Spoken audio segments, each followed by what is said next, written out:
मोहन नगर राज्य में राजा विक्रम सिंह का राज था।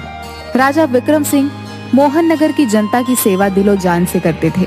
कुछ समय पहले पड़ोसी राज्य ने मोहन नगर पर हमला कर दिया। राजा विक्रम सिंह का पुश्तैनी चमत्कारी मुकुट भी चुरा लिया था, लेकिन उस चमत्कारी मुकुट को पड़ोसी राज्य का राजा भी हासिल नहीं कर पाया। मुकुट का रहस्य आज भी बना हुआ है। एक दिन दरबार में, मंत्री जी, मोहन नगर में सब सकुशल चल रहा है। जी महाराज, आपकी कृपा है। लेकिन आपकी खोजकर्ता टुकड़ी अभी तक पुश्तैनी मुकुट का कुछ पता नहीं कर पाई है महाराज। और राज्य में कुछ दिनों से क्या हुआ? तुम चुप क्यों हो गए? हमारे राज्य में कोई समस्या है क्या? हाँ महाराज। हमारे रहते हुए हमारे राज्य की तरफ कोई देख भी नहीं सकता है। बताओ क्या बात है? महाराज, हम अपने सिपाहियों के साथ खोजबीन कर रहे हैं। बस कुछ दिनों से 2 संदिग्ध राज्य में घूम रहे हैं, लेकिन पकड़ में नहीं आ रहे महाराज। ऐसे लोगों की जल्द से जल्द शिनाख्त करो ताकि हमारा राज्य सुरक्षित रह सके। जी महाराज, मैंने सिपाहियों को भेज दिया है। हाँ, तुम वहां अपनी नजरें बनाकर रखो। कोई भी ऐसी परिस्थिति नहीं बननी चाहिए कि हमारी प्रजा को कष्ट पहुंचे। मंत्री वहां से चला गया। राजा ने बाकी लोगों की फरियाद सुन ली, लेकिन वो बहुत चिंतित हो गया और अपने कक्ष में चला गया। 2 भाई गुड्डू और बबलू दोनों जंगल में झाड़ियों में छुपकर बैठे थे। राजा के सिपाही उन्हें खोज रहे थे। अरे, हमने बिल्कुल भी ये नहीं सोचा था कि हमें इतनी मुश्किलों का सामना करना पड़ेगा। हाँ, गुरुजी ने हमको फंसा दिया। ये सैनिक हमें ढूंढ रहे हैं। अगर हम इनके हाथ आ गए तो पता नहीं ये हमारा क्या करेंगे। यहाँ से वापस चले क्या? नहीं, वापस जाकर गुरुजी को क्या मुंह दिखाएंगे। ठीक है भाई, जैसी तुम्हारी इच्छा। हाँ। सैनिक भी इधर से उधर घूम रहे थे, लेकिन गुड्डू और बबलू के ना मिलने पर वो भी एक पेड़ के नीचे जाकर बैठ गए। कहाँ मिलेंगे वो दोनों? मुझे समझ नहीं आता कि हम उन दोनों को कैसे ढूंढेंगे, क्योंकि हमने तो उनकी शक्ल भी नहीं देखी। हाँ, ये मैंने सोचा ही नहीं। सैनिक थोड़ा आराम करते हैं और फिर से उन्हें ढूंढना शुरू करते हैं। अरे आजा भाई, थोड़ी मस्ती करते हैं। क्या मरवाएगा क्या? ऐसे टाइम में तुझे मस्ती सूझ रही है? गुड्डू सिपाही के पास आकर बैठ जाता है। कैसे हो भाई? क्या बताएं भैया, इस राज्य ने 2 ठगों को पकड़ने का आदेश दे रखा है। भाग भाग कर सांस चढ़ाई है। करे भी क्या भाई, काम तो काम रहा। जरा तनिक थोड़ा सा जल मिल जाता तो आराम मिल जाता। बहुत थक गए हैं हम लोग भी, भाग भाग कर हैं। हाँ हाँ भाई, क्यों नहीं, लो जल पियो। गुड्डू और बबलू दोनों जल पीकर, अब हम चलते हैं, धन्यवाद। हाँ भाई, आपका बहुत बहुत शुक्रिया। कोई बात नहीं, आखिर एक इंसान ही दूसरे की मदद करता है। वैसे आप क्यों भाग रहे थे और किससे? आप लोगों से ही तो भाग रहे थे श्रीमान। भाग बबलू, भागे। गुड्डू और बबलू दोनों बचकर वहां से निकलने लगते हैं। तभी सैनिक पीछे से उन्हें देख लेते हैं। सैनिक उनके पीछे दौड़ते हैं, लेकिन तभी बबलू और गुड्डू को एक गुफा दिखती है। वो उसमें प्रवेश कर जाते हैं। सैनिक भी उनके पीछे पीछे उस गुफा में प्रवेश करने का प्रयास करते हैं, लेकिन गुफा के दरवाजे पर एक जिन्न आकर खड़ा हो गया, जिसे देखकर सभी लोग पीछे की तरफ हट गए। कौन हो तुम और इस गुफा में क्यों जाना चाहते हो? आपने उन दोनों युवकों को अंदर प्रवेश क्यों करने दिया? हमें भी उनके पीछे जाना है। जिस द्वार से तुम अंदर आने का प्रयत्न कर रहे हो, ये मौत का द्वार है, किसी का घर नहीं है। अगर तुम्हें भी मौत चाहिए तो स्वागत है। क्या इसका अर्थ ये हुआ कि ये दोनों भी मर जाएंगे? हाँ, ये दोनों भी मर जाएंगे। चलो, इन्होंने स्वयं ही हमारा काम आसान कर दिया। हाँ, चलो अब चलते हैं और महाराज को जाकर बता देंगे कि वो दोनों मर चुके हैं।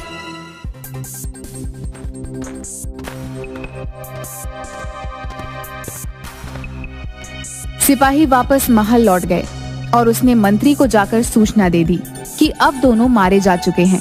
सभी लोग बहुत खुश हुए। बबलू और गुड्डू दोनों गुफा के अंदर गए। गुफा बहुत डरावनी थी। दोनों बुरी तरीके से डर रहे थे कि तभी उनके सामने एक बहुत बूढ़ी औरत आई, जिसे देखकर बबलू और गुड्डू दोनों डर गए। अरे बूढ़ी काकी, आपने तो डरा ही दिया। आप कौन है और यहाँ क्या कर रही हैं? बच्चों, तुम इस गुफा में क्यों आए हो? हमारे पीछे सैनिक भाग रहे थे, लेकिन आप कौन है? जिस उद्देश्य से तुम लोग भटक रहे हो, मैं सब जानती हूँ। मैं तुमको सही दिशा दिखाऊंगी, जिससे तुम इस गुफा से आसानी से बाहर निकल सकते हो। हाँ हाँ, बताइए ना। वैसे भी इस गंदी सी गुफा में बहुत बदबू आ रही है और हमारी सांसें रुक रही हैं। आप यहाँ कैसे रह लेती हो? यहाँ कौन रहना चाहता है, लेकिन मुझे यहाँ राज मुकुट की रखवाली करनी होती है। आपके पास राज मुकुट है? नहीं, मुझे सिर्फ उसकी रखवाली के लिए रखा गया है। राजा विक्रम सिंह का राजमुकुट आपके पास है? मुझे विश्वास नहीं हो रहा है। हाँ, वही मेरे पास है। ये कैसे हो सकता है? उसे तो पड़ोसी राजा चुरा ले गया था।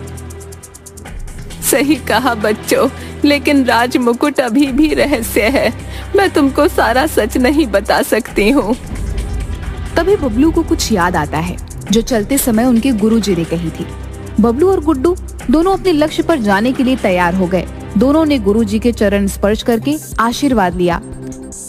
मैं आज तुम दोनों से अपनी गुरु दक्षिणा के तौर पर इस राज्य का राज मुकुट मांगता हूँ, और मैंने तुम दोनों को इतना सक्षम बना दिया है कि तुम दोनों इस लक्ष्य को पाकर ही लौटोगे। आयुष्मान भव। जी गुरुजी। तुम्हें रास्ते में भ्रम पैदा करने के लिए मानव रूपी कुछ जादुई शक्तियां मिलेंगी। तुम्हें उनके चंगुल में नहीं फंसना है। ठीक है गुरुजी। अपने रहस्य और लक्ष्य को किसी से नहीं बताना है, और सबसे जरूरी बात, अपने लक्ष्य की राह में तुम दोनों को अकेले चलते जाना है। कभी किसी को भी दोस्त नहीं बनाना है। ठीक है गुरुजी, हम इन बातों का विशेष ध्यान रखेंगे। दोनों गुरुजी का आशीर्वाद लेकर अपने लक्ष्य पर निकल गए। अब हमें यहाँ से निकलना चाहिए। बूढ़ी महिला से बातें करते हैं, और फिर राजमुकुट भी तो यही है, उसे लेकर चलते हैं। हमें सबसे पहले बूढ़ी औरत को बातों में फंसाना है, और फिर वो राजमुकुट लेकर यहाँ से चलना है। गुरुजी की बातें याद करो। तुम वो सब भूल गए क्या जो गुरुजी ने बोला था? ओह हाँ, ये अवश्य ही एक छल है। आप हमें यहाँ से बाहर जाने का रास्ता बता दीजिए, हम बाहर चले जाएंगे। अभी इतनी भी क्या जल्दी है? आओ, मैं तुम्हें राज मुकुट देती हूँ। नहीं नहीं, हमें बाहर जाना है, माफ कीजिए। मैंने कहा मेरे साथ आओ, नहीं तो मारे जाओगे। नहीं अम्मा, तुम्हारी बातें हम पर काम नहीं करेंगी। और तभी बबलू बूढ़ी अम्मा को हाथ से छूता है और वो हवा में विलीन हो जाती हैं। बूढ़ी अम्मा कहाँ गई? हम यहाँ फंस गए हैं। अब हमें बाहर निकलने का रास्ता खोजना होगा। बबलू और गुड्डू दोनों इधर से उधर ढूंढते हैं। तभी उन्हें एक प्रकाश दिखता है। दोनों खुशी से उछल पड़ते हैं। वाह, हमें रास्ता मिल गया। हाँ, चलो चलते हैं। दोनों तेजी से दौड़ते हुए उस तरफ गए, जिसके बाद वहां जाकर देखा तो उनके होश उड़ गए, क्योंकि वहां कोई रास्ता नहीं था, बल्कि एक सुंदर परी खड़ी थी। वो प्रकाश उसकी छड़ी में से आ रहा था। अब आप कौन हैं?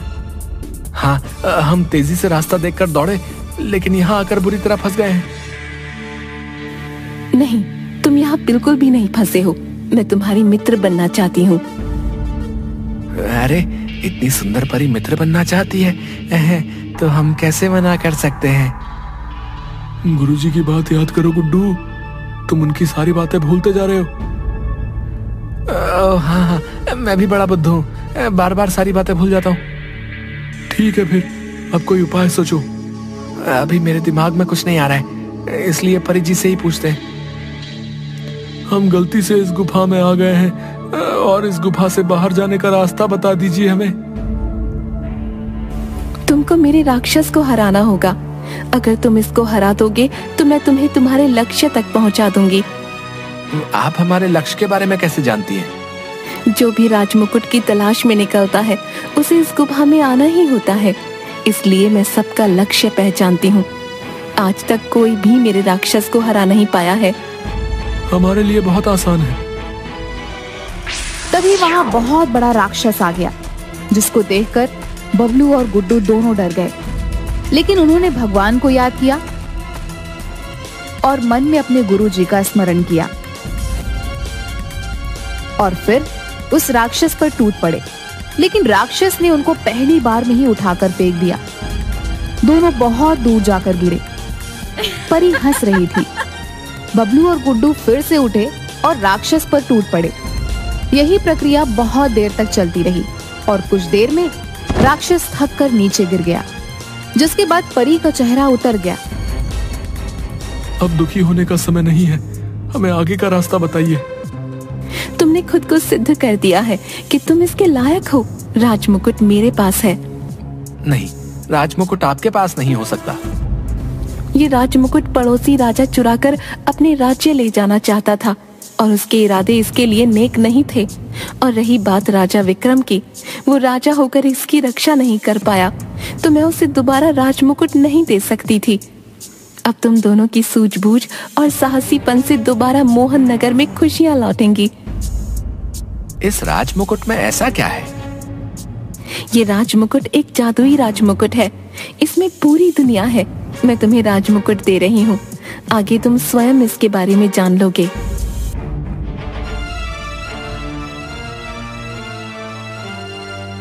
परी ने एक राजमुकुट बबलू के हाथ में दे दिया, जिसके बाद वहां बहुत तेज प्रकाश आया।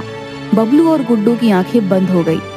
जब प्रकाश चला गया तब दोनों ने आंखें खोली तो वो बहुत हैरान हो गए, क्योंकि वहां से गुफा गायब हो चुकी थी और गुरुजी राजा के साथ सामने खड़े थे। बबलू और गुड्डू ने गुरुजी को प्रणाम किया। चारों तरफ एक नया राज्य था और वहां दूर दूर तक सोने जवाहरात फैले हुए थे। दोनों को अपनी आंखों पर विश्वास ही नहीं हो रहा था। तुमने ये कर दिखाया है। मुझे तुम दोनों पर बहुत गर्व है। परंतु गुरुजी, ये राजमुकुट का रहस्य ठीक से समझ नहीं आया। वर्षों पहले यहाँ के राजा पर बहुत हमले हुए, जिसके बाद उस समय के राजा ने अपने आसपास और अपना सारा खजाना जादुई राजमुकुट की मदद से छुपा दिया था।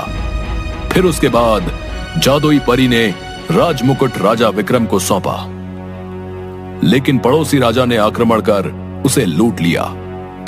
राजा विक्रम को नहीं पता था कि राजमुकुट कहां है। सिवाय मेरे ये कोई नहीं जानता था। इस लक्ष्य के लिए मुझे तुम दोनों से उचित कोई और नहीं लगा। आज इस राजमुकुट की वजह से मोहन नगर खुशहाल और समृद्ध होगा। गुरुजी, अब आगे क्या करना है? मैं तुमको राजमहल में उच्च पद पर बैठाऊंगा और आधा राज्य भी तुम दोनों को देता हूं। वो दिन याद करो जब तुम मेरे पास आए थे।